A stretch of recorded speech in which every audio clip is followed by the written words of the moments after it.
So that's where that precision really comes in, that I can feel like I'm writing it as her.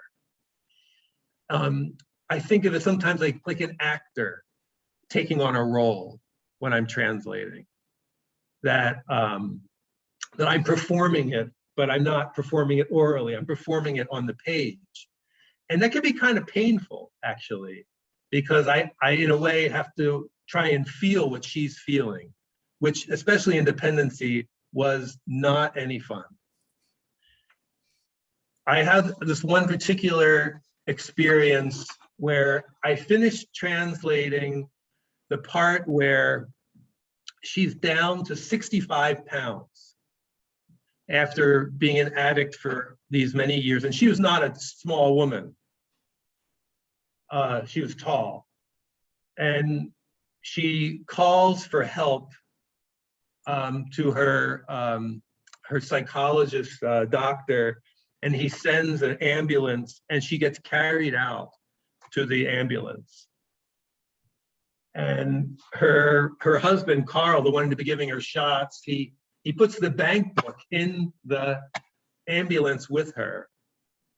And he says, I never was sure about that earache. And she says, those are the last words I ever hear him say. And I get to the end of that chapter, and I call my wife, and she was in the kitchen. And I say, even though I'd read the book before, I was like, I just got to tell you, this is what just happened. That, she's going off to rehab. And in that second, I realized that when I turned the page, she was going to be going through withdrawal. And it hit me that I was going to be going through withdrawal with her.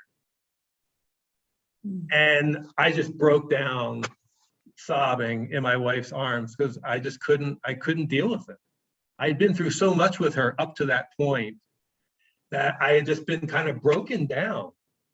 And I put the book aside for 2 weeks. I told myself, I'm putting this aside for 2 weeks. I'm not going to continue this translation. And I used those 2 weeks to just think about what I had been through. And I scheduled lunches with friends and family. I talked to people on the phone about what I'd been going through and what was happening with this author and my work. And part of what I realized was that, was what I mentioned before, was that the kind of thing that happened to her, despite her talent, despite her good looks, despite her good fortune, it could happen to anyone. And it does all the time. And I realized that it also happens to me in my own way, that I have blind spots and I have behaviors that I undertake that are not in my best interest and that I can't always stop. That dependent behavior, it's like part of being human, that we just can't hold it all together all the time.